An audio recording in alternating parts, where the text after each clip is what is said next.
আসসালামু আলাইকুম, আশা করি সবাই ভালো আছেন। প্রথম পর্ব আর পরে আজকে দ্বিতীয় পর্বে চলে আসলাম কমনওয়েলথ শেয়ার্ড স্কলারশিপ নিয়ে।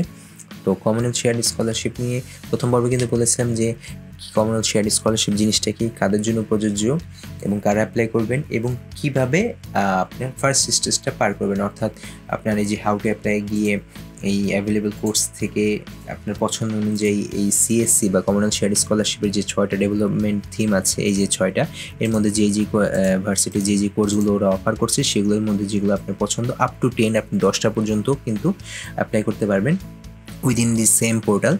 সেগুলো চয়েস করে ভার্সিটিতে গিয়ে অ্যাপ্লাই ভার্সিটির ওয়েবসাইটে গিয়ে অ্যাপ্লাই শুরু করে ফেলবেন। আপনার ভার্সিটি থেকে কিন্তু অবশ্যই অ্যাপ্লাই করে ফেলতে হবে। তার মানে এই না যে ভার্সিটি থেকে আপনার অফার লেটার পেয়ে যেতে হবে, কারণ ডেডলাইন কিন্তু আমাদের 12 ডিসেম্বর আগে অফার লেটার পেতে হবে এমন কিছু না, জাস্ট অ্যাপ্লিকেশন করে ফেলতে হবে, এটাই, আর কিছু না। অফার লেটার যখন পাবেন সমস্যা নেই। তো আজকের পর্বে আমরা শুরু করবো যে আপনি পেলেন বা অ্যাপ্লাই করতে তো আসলে খুব বেশি সময় লাগার কথা না। তো অ্যাপ্লাই করার পরে যেটা হলো যে আপনি কীভাবে এই পোর্টাল থেকে Commonwealth shared scholarship, remember shared scholarship, এটা কিন্তু অবশ্যই মাথায় রাখবেন। আমরা কিন্তু শেয়ার্ড স্কলারশিপ নিয়ে আলোচনা করছি। তো শেয়ার্ড স্কলারশিপ নিয়ে কীভাবে আমরা অ্যাপ্লিকেশন শুরু করবো সেটাই। তো এখানে আমরা যাব অনলাইন অ্যাপ্লিকেশন সিস্টেম। এখানে যখন আপনি ক্লিক করবেন, এখানে আপনার চলে আসবে যে হোয়াট ইজ ইউর ন্যাশনালিটি, কোন বা কান্ট্রি থেকে আপনি করতে যাচ্ছেন, বাংলাদেশ।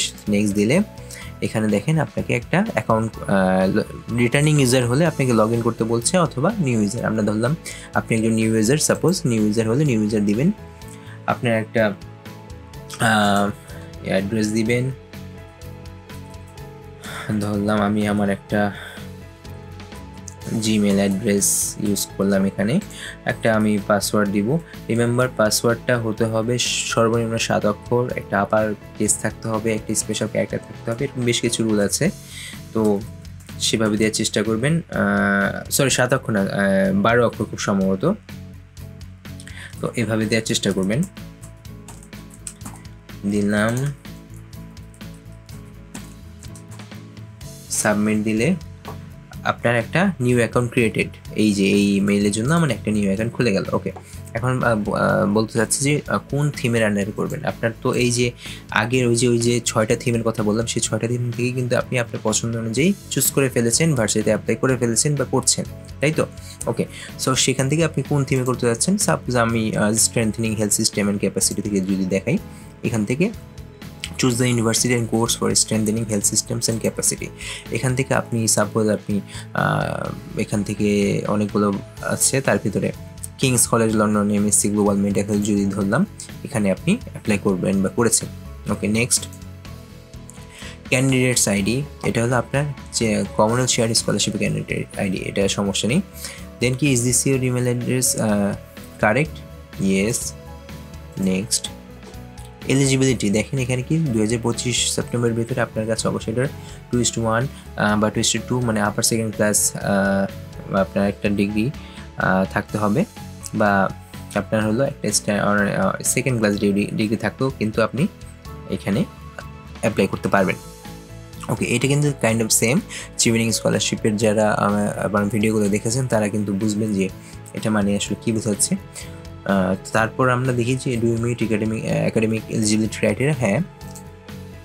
দেন if you have already completed this page you can click on. Okay, আমরা কমপ্লিট করবো এখন। এখানে আপনার মিস্টার, ডক্টর, যেটা আপনার জন্য প্রযোজ্য, মিসেস যেটা, সেটা দিবেন। আমি ডক্টর যদি দিলাম। গিভেন নেম, এখানে এসেন্স আমার নাম দিলাম। ডিফার্ড কোনো নেম থাকতে দিবেন। হক দিবেন, মানে আপনার সারনেম দিবেন। দেন হলো অ্যাড্রেস লাইন দিবেন, আপনার যে অ্যাড্রেস সেটা দিবেন। অ্যাড্রেস দেওয়ার পরে আপনার কিছু এই ফোন নাম্বার, কান্ট্রি, এগুলো দেওয়া লাগবে।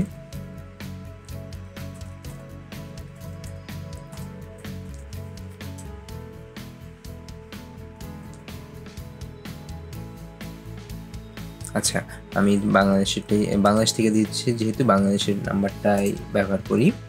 দেন হলো পার্মানেন্ট অ্যাড্রেস, এটা কিন্তু প্রেজেন্ট অ্যাড্রেস দিলেন এবার, বা করেসপন্ডেন্স অ্যাড্রেস, তারপর হলো পার্মানেন্ট অ্যাড্রেস। পার্মানেন্ট অ্যাড্রেসটা আপনার এখানে দেখেন, এগুলো কিন্তু ম্যান্ডেটরি ফিল্ড না, অ্যাস্টেরিক্স মার্কস যেগুলো শুধু সেগুলোই কিন্তু ম্যান্ডেটরি, বাট এটা কিন্তু ম্যান্ডেটরি না। তারপর আপনি দিয়ে দেওয়ার উচিত, দিয়ে দিবেন। তো এখানে আপনি দিয়ে দিবেন। দিয়ে দেওয়ার পরে এখানে যদি একটা আপনার পার্মানেন্ট অ্যাড্রেস আর প্রেজেন্ট সেম হয় তাহলে এখানে আর কিছু দেওয়া লাগবে না, আর যদি সেম না হয় তাহলে নিচে এটা পূরণ করবেন। দেন হলো ন্যাশনালিটি, সিটিজেনশিপ, এগুলো উপরেই দেওয়া আছে। কান্ট্রি বাংলাদেশ, আদার ন্যাশনালিটি থাকলে দিবেন। দেন ডেট অফ বার্থ দিলেন।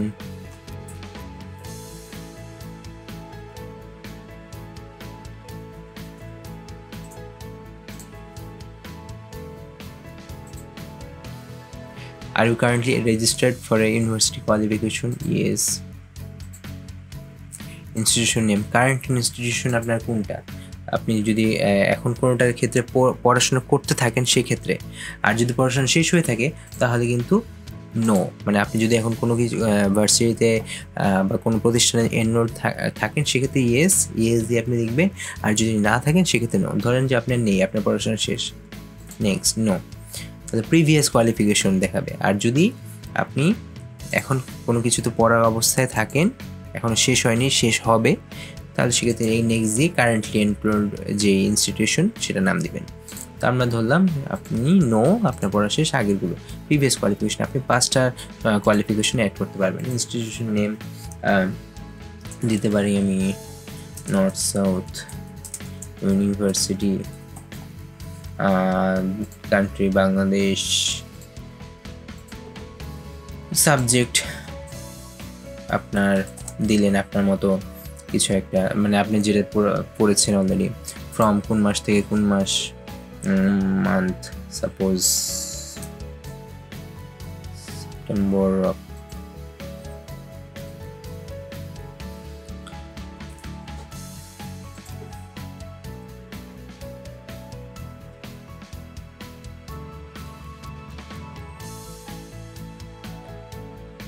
আপনার মতো দিয়ে দিলেন, যতদিন পড়াশোনা করেছেন ততদিন। যে মানে এইটা আমি র্যান্ডমলি দিচ্ছি, যেখানে আপনার যে তথ্য আপনার অনুযায়ী তথ্য আপনার পার্সপেক্টিভ থেকে সেগুলো দিবেন। কোয়ালিফিকেশন অ্যাওয়ার্ডের এখানে আপনার যেটা অ্যাওয়ার্ড আপনি হয়েছেন সেটা এখানে খুঁজবেন যে আপনি কোনটা মানে আপনার যে ডিগ্রির সেটা খুঁজবেন। সাপোজ আপনি মাস্টার্স করেছেন, সেখানে মাস্টার্স দিতে পারেন। আপনার বিবিএ হলে বিবিএ, এখানে এমবিবিএস যারা আছে তারা দিতে পারে। তাছাড়া হলো বিএসসি হলে বিএসসি, মানে আপনার এখানে আপনার জন্য যেটা প্রযোজ্য সেটা আপনি ব্যবহার করবেন। এমএসসি ডট হলে এমএসসি, এমফিল, এমপিএইচ সব কিছু কিন্তু এখানে আছে। এমবিএস দিলাম, সব অ্যাওয়ার্ড, সুম্মা কাম লর্ডে, বা এগুলা কোনটা কি এটা আসলে ডিটেলস এখন বোঝানো যাবে না, এটা আপনার ভার্সিটিতে যারা পড়েন তারা কিন্তু অলরেডি এগুলো জানেন। এমবিবিএস যারা, তাদের ক্ষেত্রে হয়তো এই জিনিসগুলো নেই, তারা একটু গুগলে সার্চ করে দেখে নিতে পারেন। আর যদি আপনার এগুলো কোনোটার আন্ডারে যদি আপনার না হয়, সাপোজ আপনি এমবিবিএস দিবেন, এমবিবিএস যদি হয়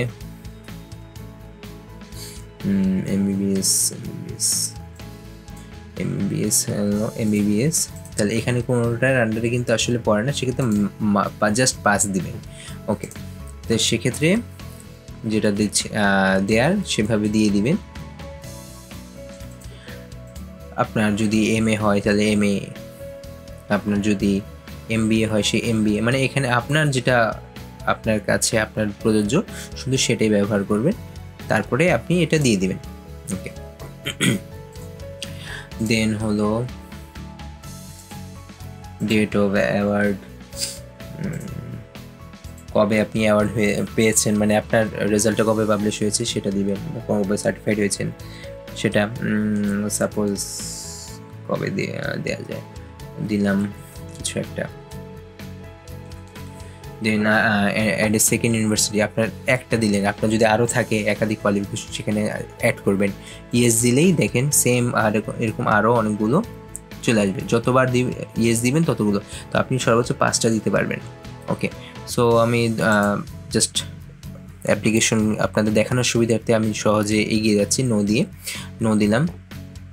এখন এরপরে কি, এরপর হলো যে university education outside home country previous scholarship, আপনার যদি বাংলাদেশের বাইরে অন্য কোথাও থেকে পড়াশোনা করে থাকেন সেক্ষেত্রে ওইটার পড়াশোনার রিলেটেড কথাবার্তা বা আপনি কোনো স্কলারশিপে আগে পড়াশোনা করেছেন সেই রিলেটেড হলে 100 ওয়ার্ডসের ভিতরে এখানে লিখতে বলেছে, আপনি লিখে যাবেন, লিখে দেন নেক্সট।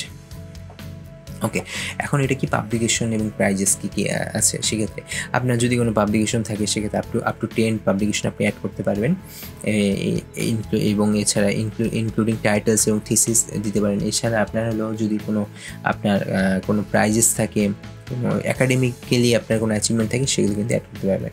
তো আপনার হলে এখানে পাবলিকেশন আপনার থাকলে সেই পাবলিকেশনের দিবেন, টাইটেল দিবেন, এবং এটা হলো ডিওআই যে লিঙ্ক আমরা দই লিঙ্ক বলি, তো আপনার ওই ডিওআই লিঙ্কটা, ডিজিটাল অবজেক্ট আইডেন্টিফায়ার লিঙ্কটা এখানে অ্যাড করবেন।